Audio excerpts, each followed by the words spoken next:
In this video, I will show you how to create an account on Zedge app. Open Zedge app like this first. When you download it from Play Store or App Store if you use iPhone, then click accept and continue. So it's going to take you here to the home page or the wallpaper page. So we will skip this subscription ad. We go here to my Zedge, and after that we go and click on login, and we continue with Google.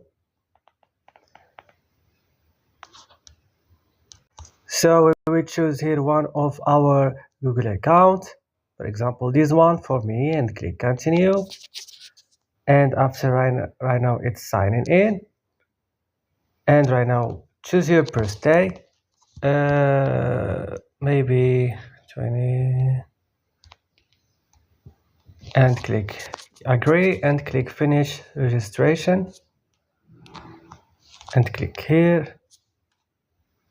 Here guys, be careful because you have to add your username, not your email, and your birthday.